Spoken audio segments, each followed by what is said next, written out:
All right, welcome to Del Beccaro and Hook Enlightened Descent. I am Steve Hook, and our man, the honeymooner, is back. Tom Del Beccaro. After a beautiful wedding and a wonderful honeymoon, we welcome you back, Tom. It's great to see you, brother. How you doing? That's good. Good to be on. And we picked the right moment for our guest today, that's for sure. Boy, you're not kidding. And the funny thing is, and we're going to intro our guest here in just a sec. I had booked him before, and then all of a sudden, Yahya Sinwar gets taken out by the IDF, and I'm like, wow, talking about fortuitous. So without further ado, let's welcome our guest, Ryan Mauro. Ryan is a guy that's been on he's been on every incarnation of my show, my podcast, and whatnot. And he works with Capital Research Center. He's an international security analyst and one of the best out there. And you never know it by his age, but this guy's sharp. Ryan, great to see you, brother. Coming to us from Boca Raton, Florida. How are you, man? I'm doing all right. Thanks so much for having me on. Yeah, well, we're happy to have you on. And we've been watching what the IDF is doing to Hezbollah, Hamas, the Houthis, and ultimately, really, Iran. They're really checkmating them at every turn. I thought we had seen the greatest thing ever with those beepers going off. But they're it's like they've got a checklist, isn't it? Okay, Nasrallah from Hezbollah, he's gone. And now we've got Yahya Sinwar. How important is the death of Yahya Sinwar in this fight?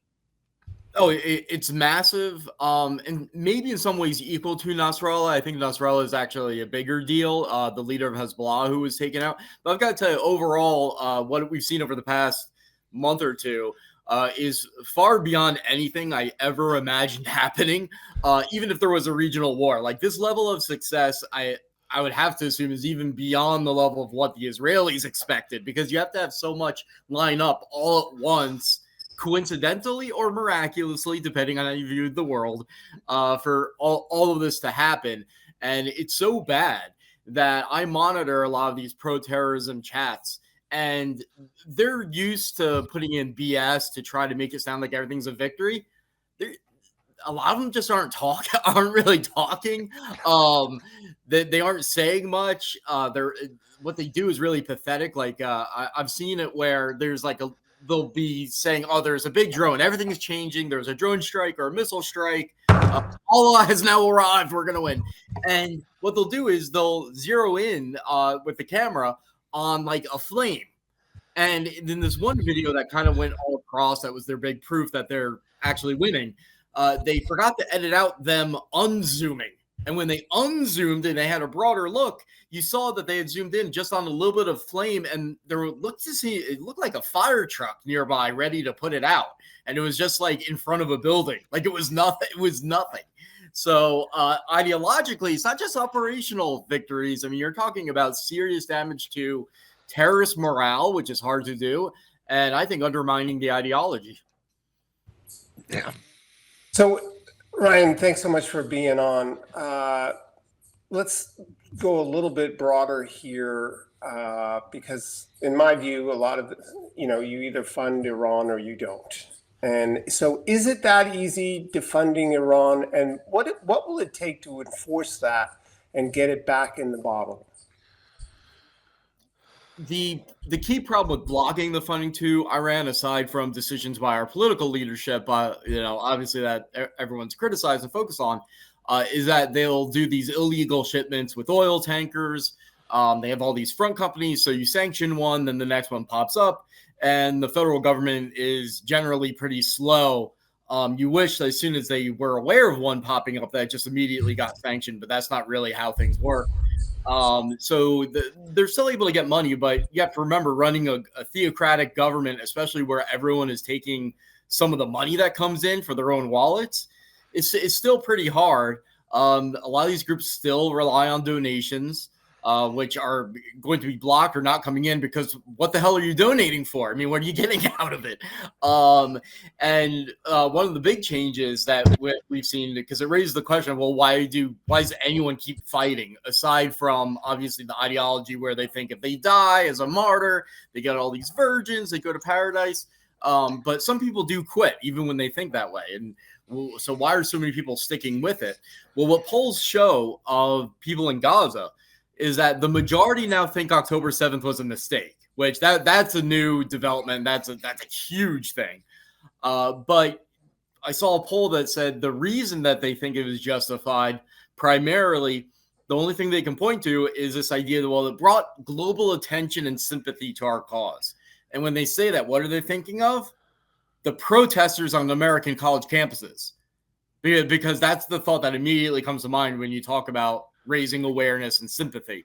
So these groups are out there saying, well, we just stand for peace and we stand for a ceasefire. The data shows they're prolonging this thing. They're making it worse, and they are essentially recruiting for the terrorists because the terrorists are citing them as the reason to continue fighting. Yeah, and we were talking the other day, Ryan, and you had made mention of the fact that you're doing a kind of a deep dive into a lot of these campus protests and whatnot. You're saying, hey, guess what? They're not nearly as organic as the media, and certainly they would have you believe. This is a coordinated campaign that we're seeing play out on campuses across the fruited plain. What have you got on that? Assume, like most people, that there were some radical groups in there, but it was largely organic, and it was college students, a lot of them ignorant, just kind of attaching themselves to a fad, and that's an understandable assumption. But I did the biggest deep dive that I think anyone's ever done into these protests movements that are going on ever since October 7th, and I made 12 conclusions. I won't go through all of them, but basically, a lot of these started being announced and organized before the October 7th attacks were even done. So these groups, which are, I concluded that over 150 pro-terrorism groups are behind them. And you can look at the study and the results and the data at capitalresearch.org, the website of the Capital Research Center where I work, because it's just really stunning. So over 150 pro-terrorism groups putting this together. Many of them announced the first protest against Israel's genocide before the attacks were even over and before Israel had even militarily responded in a significant way. Because these allegations of Israeli genocide and human rights violations on a gross scale, they've always said that every second of every day, long before any of this happened. So they had that message ready to go. It wasn't a reaction to, oh my God, I understand Israel has to defend itself, but they're going too far. That's not at all what happened here. Yeah. Talk about next up for Hamas, which I'm not sure. Look what happened with the Hezbollah's leadership. You know, the next person along didn't last very long. Why would Mohammed want to get involved at this stage? Do they know he's a marked man? Yeah, well, he knows he's dead no matter what. I mean, Israel's never going to make a deal that allows him to live and continue to operate. So he doesn't really have a choice in the matter. So Mohammed Sinwar, his brother, is gonna operationally take over, even though there's other leaders like Khalid Mashal, who the Israelis almost poisoned at one point to death, who could politically take over. But the guy that everyone's going to talk about is Mohammed Sinwar, probably as capable as Yahya Sinwar, probably won't last as long, though, in his senior most position. And that's because Israeli intelligence is good, even though it's not perfect. And the other point I would add is that so much, especially if you look at the internal chatter of these guys, reflects on, oh, well, what is Allah doing? They're always looking for the evidence when something bad happens that this is part of God's plan. And so if there's a targeted strike by the Israelis, one of the common reactions is that, oh, it's so calculated that God must have allowed it, and it was like this glorious death. The fact that Yahya Sinwar was killed by an Israeli soldier who I think was only 7 months in, and it wasn't like this commando raid and they found him by accident. I mean, you're not going to hear them say it, but that's going to sink in the psyches of Hamas and a lot of their supporters, because this idea of like, oh, well, all the coincidences are, arranged by God and they ultimately bring about victory. Well, look at this. I mean, it's a little bit of a miracle, remarkably coincidental. So if Allah exists, he's not blessing you, he's judging you, because in Islamic tradition, Islamic law, one of the ways God punishes the so-called believers for going off the wrong path is that he has the infidel kick the crap out of them. So, so anyone aware of that at this point is going to say, "Oh my God, Yahya Sinwar was killed by accident by an Israeli soldier that was only serving 7 months in. They just happened to find him." If they're aware of that tradition, that part of Islamic law, that's what they're going to start thinking. So, Steve, if I could, Yeah. I've been, when I'm on the other side of the mic from you in this particular case, I repeatedly say that Israel's in a race against technological time. And what I mean by that is 15 years from now, the technology available to the next iteration of Hamas or Hezbollah is going to make it much easier to attack Israel. And so Israel, by playing the U.S. game of proportionate response for so many years, they can't do that anymore. And they have to take this to the end, and they have to create, Nixon in the 80s talked about the need for neutral buffer states around Israel. So Israel has to ignore the Biden-Harris administration. They have to create this buffer, and they have to root this out as best they can because they're in this race against time. Yeah, I mean, what the position Israel has created is it is now in the strongest position in its entire history by far right now, and its enemies are in their weakest position. You can't put into words the opportunity that Israel has. I never thought we would see something like this. So it's almost like getting a $1 billion lottery ticket and then having someone say, "Hey, I prefer you don't cash it in because your taxes are going to go up." Like, of course, Israel has to take this opportunity, it's just unbelievable. As for the technology trends, that can go in either way. Because for a long time, it was definitely favoring what you were saying. I mean, you had more and more people getting access to drones. You look at even how the Ukrainians have invented tactics and are using more basic technology to beat the Russians. So there's a lot of truth to what you're saying. But at the same time, we are seeing the Israelis advance very quickly, particularly with this laser defense technology, because right now when they fire one of those interceptors up to destroy a missile that costs, I think they say like sometimes $2,000 to put together for Hamas, they're firing an interceptor that costs $50,000 to $60,000 a piece. So it's financially, I guess it's sustainable, but it's very damaging. And that's been one of the arguments that the terrorists have kind of understandably worked in their favor. Say, look, the math is not on the Israeli side, and they're right. But the Israelis are close to finishing this laser defense system, which we now know from captured documents is part of the reason Hamas said, look, we got to hit them now, is before this system becomes online, because the cost of using the laser defense system is $2. Yeah. Yeah. But the good news for Mohammed Sinwar is that he now gets to add to his resume that he's the leader of Hamas now that his brother is dead. The bad news is that'll be his epitaph. That will be carved in his headstone. One-time leader for about 3.5 weeks of Hamas. Because I suspect that Bibi and the whole IDF infrastructure there is looking at ways to put him on a cold marble slab sooner rather than later, huh? Yeah, and if I was the Israelis, maybe whether it was true or not, but it's probably true anyway. I'd start leaking some information about them making good on promises of paying sources, because right now a lot of the hits seem to be less about having spies and people betraying them, even though it's happening. But the narrative is largely just about getting intelligence intercepts and seizing documents and stuff. But most likely there's a lot of spies in there, and I think now's the time to really maximize that paranoia, because they already distrust each other more than they allow us to think.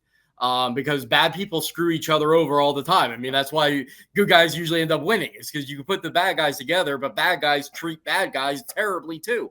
And so I would definitely do everything we could to let them know, you talk to 3 or 4 people, someone in there is going to be tempted by that prize of some $1 million for your head to be taken out, especially if it means it'll save their lives and their families' lives, because if they don't turn to the Israeli side, they're now a target.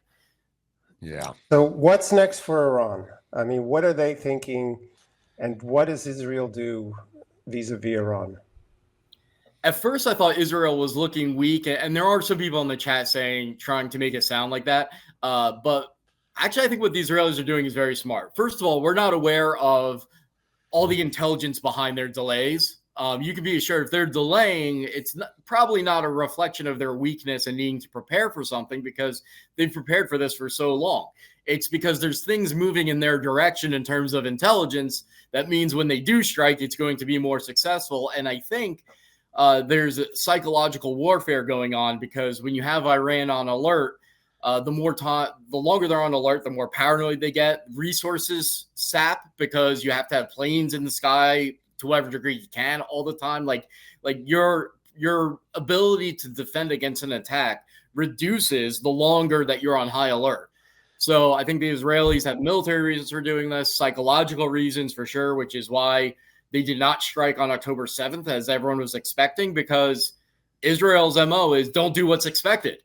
So even though a lot of us felt like there was almost this obligation on the anniversary of October 7th to strike back, I think the Israelis were like, no, let's reinforce the message that even then, we do things when we want to. And so what I think Israel is going to do, and it's the right decision, it's not entirely due to Biden's ridiculous pressure, is focus entirely on the missiles, maybe some leadership sites, primarily the Revolutionary Guards. And some people will say that's a limited strike. I don't think it is. You have to remember how strapped Israel is in terms of resources. They're not the United States, where you can just give them a long target list and say, take them all out. Israel can't do that. So their primary concern is keeping as many Israelis alive as possible. So the first strike should focus on the missiles and the drones and that type of thing, because Iran's going to retaliate and you want as many of your people to survive. And once Iran retaliates and you do that volley back and forth, then you now have the rationale to strike their nuclear sites, to strike the oil sites, and you'll have more sympathy in doing it. And it'll be easier to do because you'll have already taken out their air defenses and taken out the missiles. So the Israelis are being smart. The reports out there saying, they're ruling out, they're not going to strike the nuclear and oil sites. It might be technically true, but they're misleading. They're just, the first wave should not go towards that. Well, let's kind of turn this in a little bit, because this is the $1 million question that everybody's asking. We are just over 2 weeks away from a U.S. presidential election. I think it's beyond obvious that Hamas and certainly the mullahs in Iran would rather see Harris win this election. But if we could just kind of play this out, if Trump wins, is that a complete green light to Israel at that point? Or do you think they even give a rip who wins? In a certain sense, they don't care, because we're always the great Satan. And sometimes we put too much emphasis on the elections, because from their perspective, we're just swapping out Zionist capitalist puppets. All of this is a charade. But they'll see it as more of a change in strategy towards the same end. So from their perspective, Kamala Harris will be just as bad, just as evil as Trump, but she might be more of a pragmatist and more inclined to tell Israel, hey, let's chill out for a little bit because it's getting too hot. Whereas Trump in their mind is more likely just be like, I don't really care. Do whatever you want. Take care of it. They care somewhat, but not fully. But some interesting things are happening, because they'll all admit, yes, they prefer Kamala Harris in power in a certain sense. But the Islamist and Marxist network that really hated Genocide Joe, Joe Biden, they also hate Kamala Harris, and they're protesting at the Democratic Party convention. What they're doing, by and large, for the most part, 4/5 of them, are saying stay home or vote for Jill Stein or Cornel West. And the reason they say to do that is that it's like self-harm. If they can force Kamala Harris to lose the election to Trump, then every moment of pain Trump causes for them, they will say that's the Democratic Party's fault for not appeasing us. You didn't make us happy, so we chose to make you lose the election. So what are you going to do for future elections? You want to win? You need to listen to us. Yeah. It's a shakedown. And there, even though I think, for people that are politically in tune, like the three of us, we know that if they try to do anything to appease that group of crazies, they're going to lose moderate votes, and it doesn't make sense. But from the extremist point of view, I can see that logic. of them saying, all right, well, let's purposely get the guy who's worse for us in, so that then we can seize the Democratic Party for the future from then on. And even the elements, anti-Semitic elements of the right that are growing. Your Candace Owens and some other people. I don't know who you want me to name and not name, but there's growing anti-Israel and anti-Semitic elements on the right. That same extremist Islamist and in some cases white supremacist elements are going to say, not just to the Democrats, hey, we forced you to lose, so you have to appease us, but they'll also say to elements of the right, hey, our election deciding influence is up for grabs. And some people love power and winning so much that they'll actually be tempted by that. Wow. So can I ask you, you heard Netanyahu talk about speaking directly to people in Gaza and in Lebanon, saying this is your chance to break away from the past and take control of your future. Do you see that possibility in the next decade in either case? You mean like the people living in places like Lebanon, them basically kicking them out? Yeah, after saying to the Lebanese people, you don't have to go back to Hezbollah now. We've decapitated them, and it's time for you to reject it. Is that a realistic possibility in the next decade, that one of these two areas could actually free themselves from? Yeah. It's very possible. I'm tempted to say odds are in favor of it happening. I think Palestinians, even those that hate the Jews, are going to be looking for alternatives because they need some type of answer to why Hamas failed, why God didn't bail them out. There's going to be a real identity crisis there. And I think you are going to see a minority there that kind of like ditch that whole mindset and are just like, to hell with it. Let's go with whatever's going to make this not happen again. But then in Lebanon, that's less indoctrinated because they have more minorities there. You have Christians there. It's a very different place. Militias with a history of fighting Hezbollah. And already we're getting consistent reports of Hezbollah going in and mistreating and threatening the Christians that live in southern Lebanon, closer to the Israeli border, because they know that in the past, those Christians have allied with Israel. They have set up a buffer zone to keep Hezbollah away from the Israelis. And they're looking for the opportunity to do that again. So the possibility of Israel boosting up the southern Lebanese army, as it's sometimes called, and there's different Christian militias too, and even some of the Sunnis that live there. That's going to be Israel's strategy, I think. I think it has a high likelihood that it's going to be successful to at least some degree.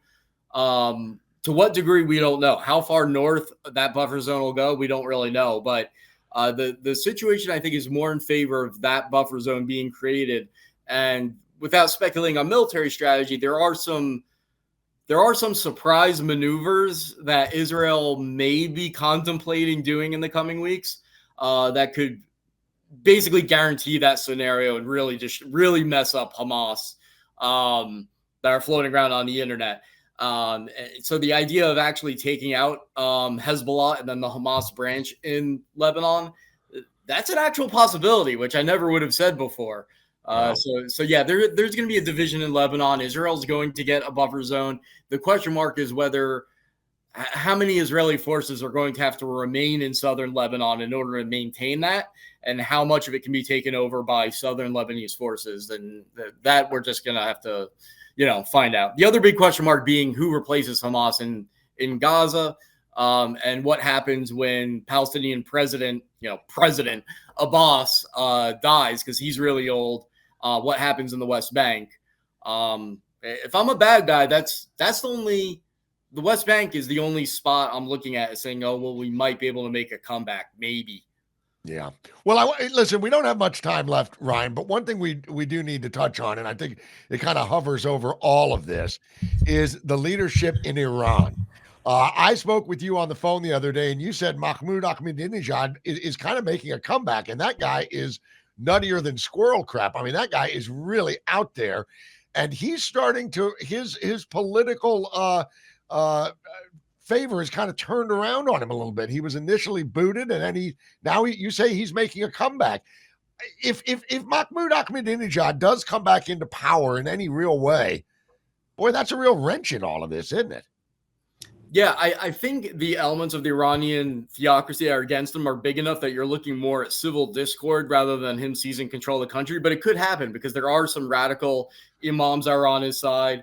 His main power is that he's good at debate and he puts on good theater and he's a populist. And Iranians, the impression I get, are feeling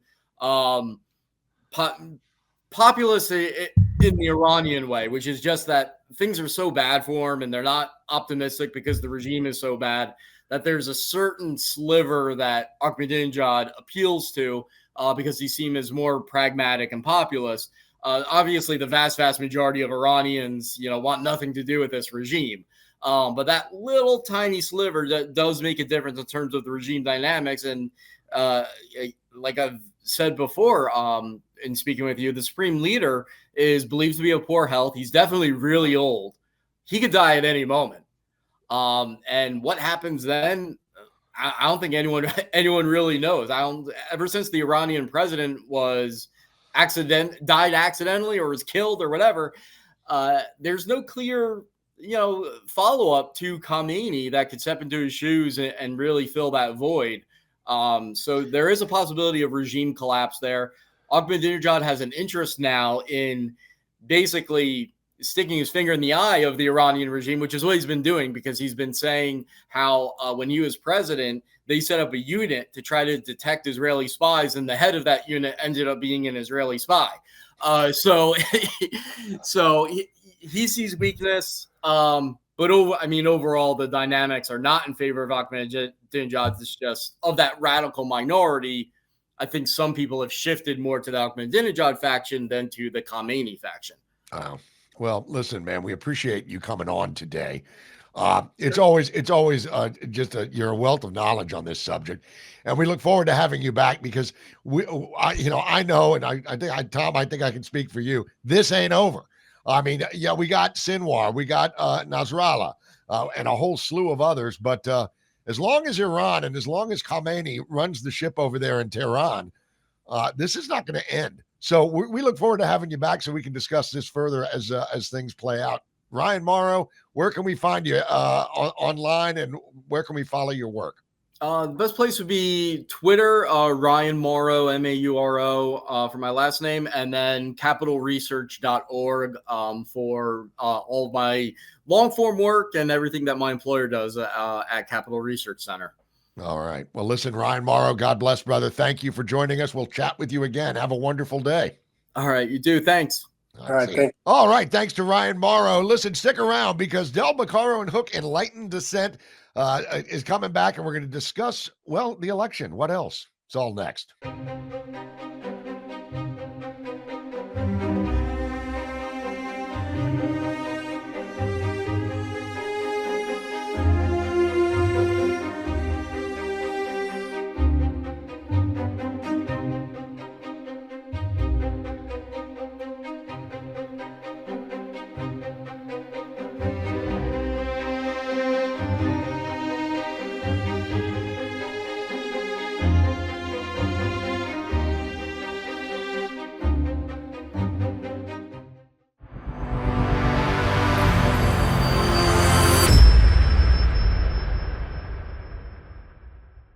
Welcome back, everyone. I'm Tom Del Beccaro. That's Steve Hook, and welcome back to Del Beccaro and Hook Enlightened Dissent. We just had a great segment with Ryan Mauro of the Capital Research Group talking about the Middle East.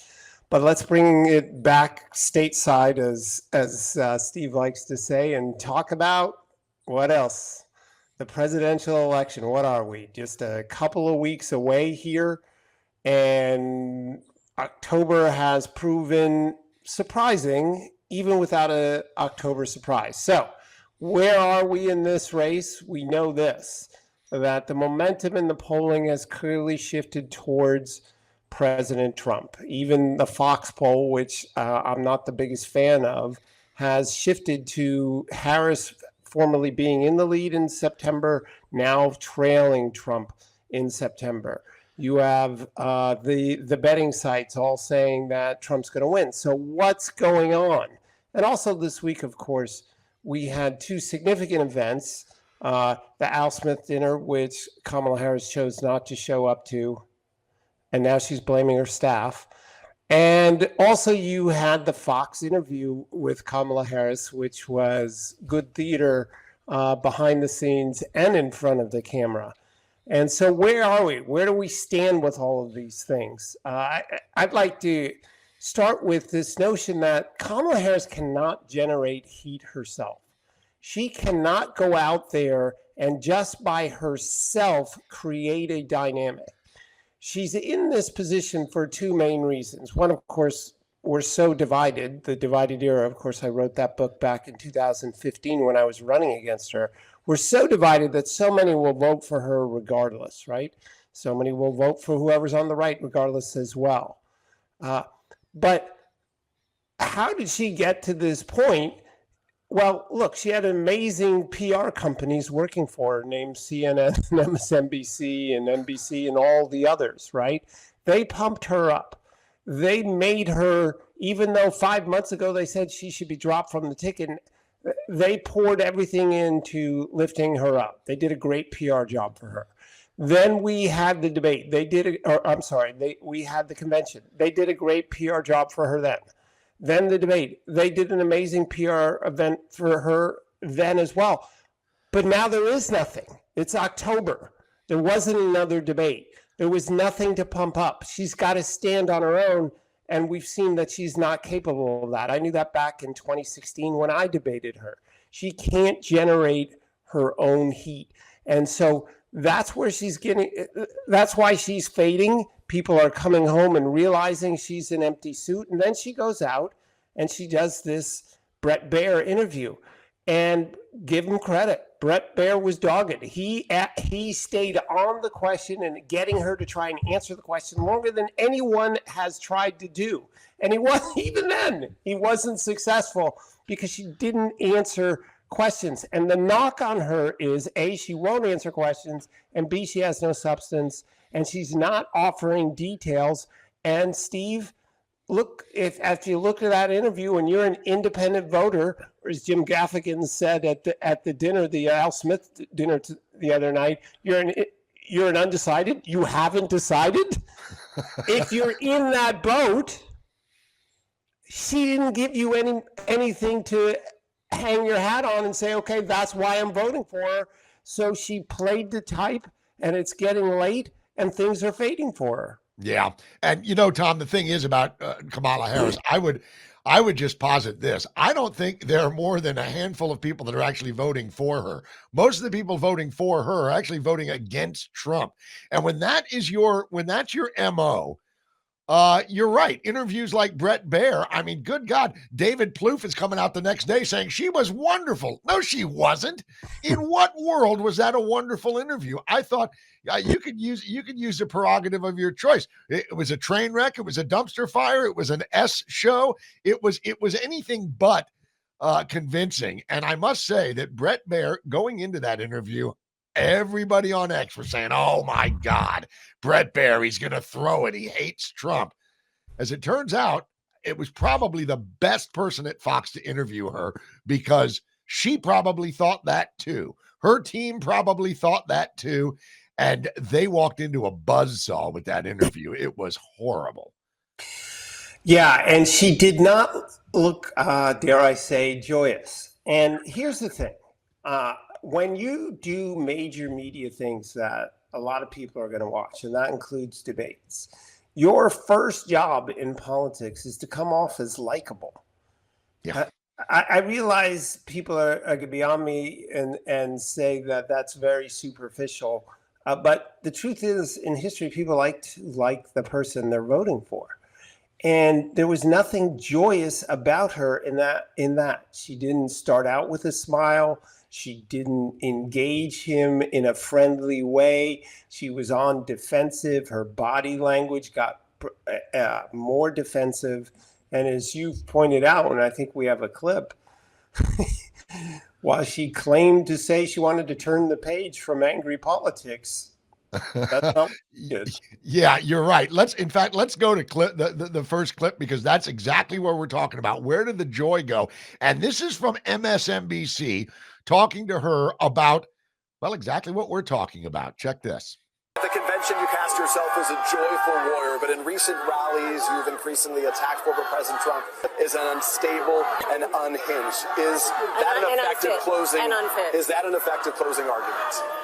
I think that one is not to the exclusion of the other. I have a great deal of optimism, as do the people who are here, about the future of our country. I think that's one of the things that is building the momentum that we have. People really do believe in what is the promise of America and our responsibility to fight for it. That is not in conflict with also being clear-eyed about the danger that Donald Trump poses based on the language that he has used and his admiration for dictators, his inability to really focus on the needs of the American people, in particular working people. These things are not in conflict. They all exist at the same time. The critics who say the joy is gone, you respond, oh, I'm having a great time. Oh, I'm having a great time. Well, a couple of things jumped out at me at that clip. First of all, I don't believe a word of it. I don't think she's having much fun at all. Secondly, you'll notice the bleachers behind her completely empty. Just a couple of people there.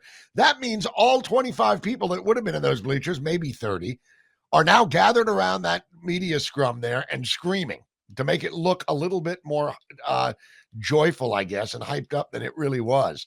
But yeah, where is the joy, Tom? Where did it go? Well, look, she, in a baseball team, it's the playoffs, right? And winning teams have chemistry, losing teams don't. In retrospect, right? People say, well, all they did was argue with each other. How could they win? And things are slipping away from them, and so they're testy now. The joy's gone in significant part because, again, she can't create her own heat, and it's slipping away from them. And I think they see that.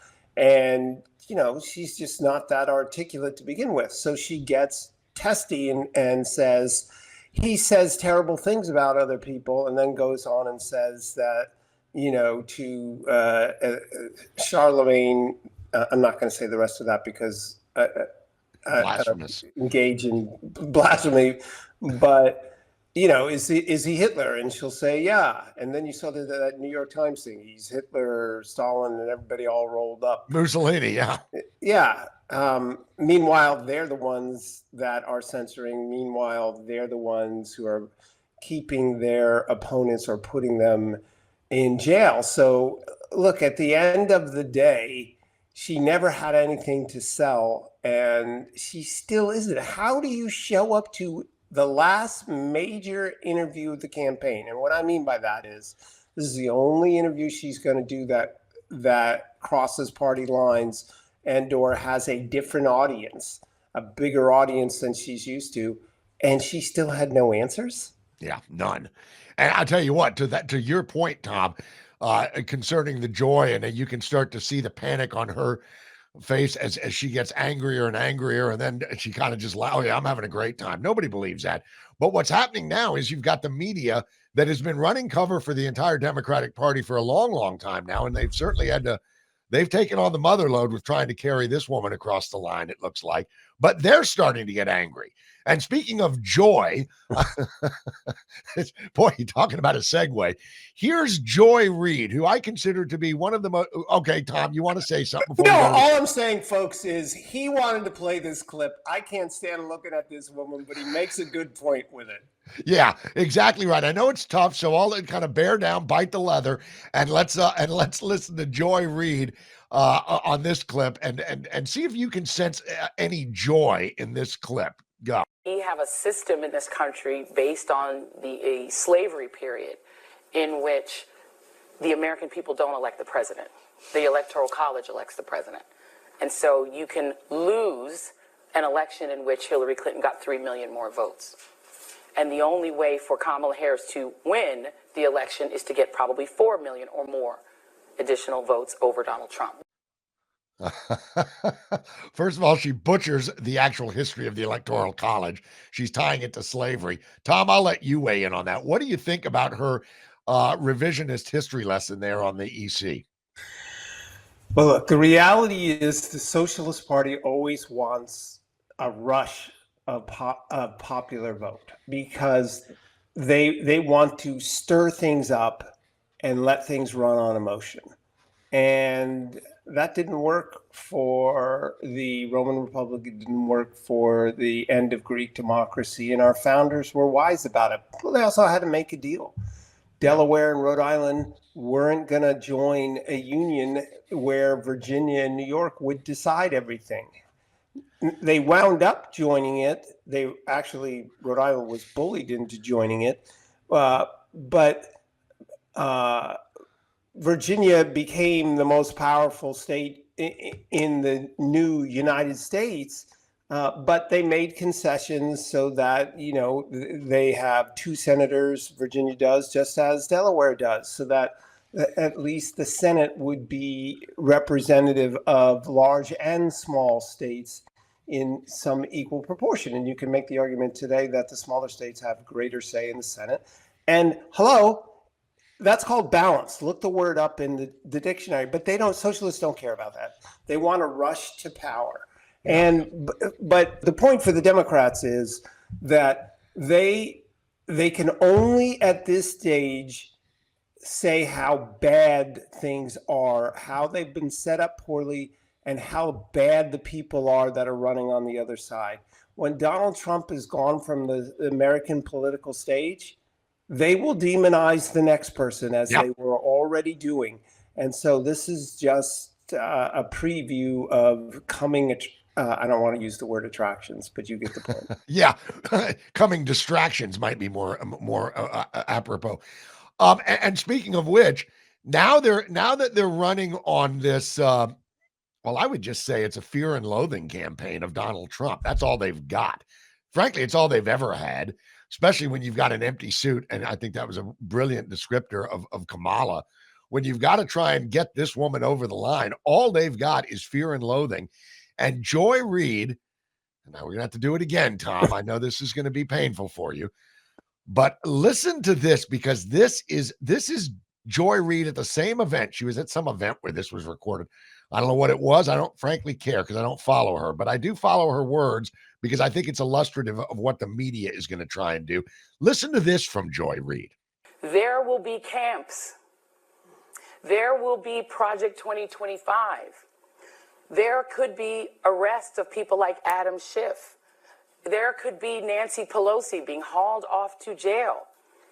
And if you don't think that that's possible, then you really don't understand that there is no American exceptionalism. We're just a country like every other country. So there you go. We're nothing exceptional about us. We're just another country. And there's going to be camps. I guess she means internment camps or something. And then, God forbid, a good man, a godly man like Adam Schiff might get arrested. This is what they're going. They're going on total fear. What do you think of that? Peter Navarro, was on vacation. Steve Bannon is holed up at a resort. I mean, the stunning thing is, they are. It's like Kamala in the segment you showed her saying that he doesn't care about the working people. When that is all Trump, that's Trump's winning because the Republican Party has become the party of the working people because the Democrats are. So when they sit there and go on TV and say, that's not the color blue, you don't know what you're talking about, that's the color green, and yet people can see it, that's wearing out on them. And it's wearing out on the male Black voter, and it's wearing out on Latino voters.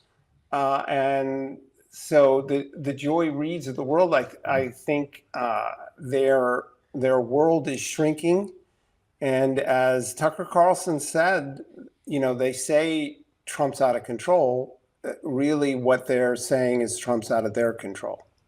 Well said. Yeah, it's projection of the worst kind, because not only does she get the history of the Electoral College wrong, then she says there's no such thing as American exceptionalism. I mean, even Barack Obama didn't know what American exceptionalism meant. Over my shoulder is my book, The Lessons of the American Civilization. There you go. Chapter 13 of the top 10 lessons. Number 2 is why America is exceptional. And it's exceptional in part because you can allow the Joy Reids of the world to exist. Joy Reid doesn't exist in Russia. Joy Reid doesn't exist in Lebanon. She doesn't exist in Iran, and she doesn't exist in China. And that is your case for American exceptionalism right then and there. Yeah, Joy, the fact that you're on the air proves that there's American exceptionalism. Well, listen, we touched on the Brett Baer interview and the remarkable job that he did. One of the things that I loved in this segment, I want to play this clip because I think this was probably the greatest gotcha moment. I don't even think he meant it as a gotcha moment, but she kind of turned it into a gotcha moment where she's describing. Well, let's let Brett Baer and Kamala Harris take the stage here. Check this out. This was for my money, this was the best part of the entire interview right here. He's misguided. You say now he's unstable. He is unstable, Brett. He's not well. You say he's mentally not stable. He's not stable. Let me ask you this. You told many interviewers that Joe Biden was on his game, that ran around circles on his staff. When did you first notice that President Biden's mental faculties appeared diminished? Joe Biden, I have watched from the Oval Office to the Situation Room. And he has the judgment and the experience to do exactly what he has done in making very important decisions on behalf of the American people. There were no concerns raised? Brett, Joe Biden is not on the ballot. I understand. And Donald Trump but is. You talked about it. And Donald Trump after George Clooney said within a few minutes of talking to President Biden at a fundraiser that he thought this was not the same Joe Biden that we saw on the debate stage. Donald Trump is on the ballot. I understand. You met with him at least once a week for 3.5 years. You didn't have any concerns?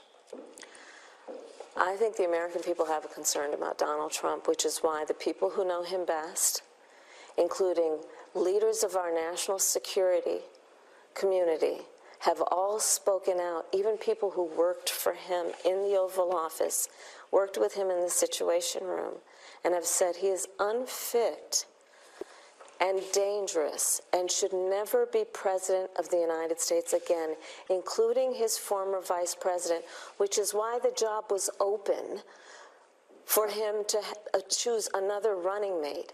So that is a fact. I mean, Tom. Well, she plays to form. She can't answer any question. But there's no one, well, that's an exaggeration. There's almost no one in America who thinks Joe Biden is okay. Even George Clooney said he wasn't, and Brett Baer is bringing that up, how immediately he recognized that. So she just went out there, and look, Fox is a very different audience than CNN and MSNBC. So this is her talking to a whole new set of people. A lot of Democrats watch Fox. A lot of independents watch Fox. It's a very successful organization, period, full stop. They have a huge audience, right? They've created a phenomenon of followers that get their news from them. And this was her chance to speak to them. And the knock on her, she doesn't answer questions. And she didn't answer questions. And again, Brett Baer had an impossible situation, which is she doesn't answer questions. So how far do you push her? And he did it better. And then, frankly, they claimed he ambushed her. I thought he was, he was dogged, but shouldn't someone, running for president isn't easy. So shouldn't she, as she said, shouldn't she have to answer a bloody question? But you played that clip because a gotcha moment, she refuses to admit anything. And people don't like that. Yeah. What would you have done different than Biden? I can't think of anything. Trump, on the other hand, the other day, they said, what mistakes have you made? He said, one of the mistakes I made was in personnel. Okay, at least he's admitting something. And people like it when someone says, you know what, I messed up, I learned from it, and we're going forward. America, one of the reasons why America is exceptional is because it loves a comeback story in someone who is contrite. And she did not come off as that clip shows. She's not contrite. She leans back and she's just like, Joe Biden. Yeah, it's pretty stunning, and especially when you take into account the fact that her people had been saying she's basically holed up for 3 or 4 days prior to this interviewing, prepping for it. Seems to me the very first piece of prep she should have done is, how do I answer the Biden question? And she had no answer for it, so she obfuscates and starts saying, Trump is unstable. He's unstable. I'm telling you, he's unstable. She comes across as unstable as she calls Trump unstable. I thought it was hilarious. I'm like, well, but don't stop there. Trump is mean to and says mean things about people, and we want to turn the page from his rhetoric. And then she proceeds to say incredibly mean things. So, what I don't get about this, Steve, is look, I write history books. I talk about the divided era, but I don't know how you say we can't do those things, and in the same clip, do those things and expect independents to follow you. yeah, exactly right. They're not dumb. Yeah, you're not kidding. Well, they're not dumb, but a lot of them are wisening up, I would say, because you're right. Her numbers are tanking. I just saw in Real Clear Politics yesterday or the day before that now every single battleground is now Trump's. Now, mind you, it's all within the margin of error, but we got to remember in 2020 and 2016, Trump was behind in all of these states, and he ended up picking off a few of them. So Yeah, now, and what's important also is the trend, because the trend is clearly moving. the big Mo. Yes, is moving, and it rarely reverses to any great significance. It may tighten, but look, this has been going Trump's way for a while. We got to wrap this up, folks. I have a new op-ed coming out on Kamala this week, breaking on Wednesday. You can get that at tomdell.com and Fox News, as it turns out, writing about her. But we want to thank you all for joining us at Beccaro on Hook. We really like you to pick up this link and send it to a few friends. Join us on Rumble and YouTube. And in the coming weeks, I think we're going to have some exciting news with where this program's going. Yeah, I am too. At Del Beccaro and Hook, both Rumble and YouTube. Check them out. Tom, welcome back, brother. It's great to have you back in the seat. It feels normal again. So thank you for coming back. All right, all right, folks. We'll see you next week. Until then, goodbye.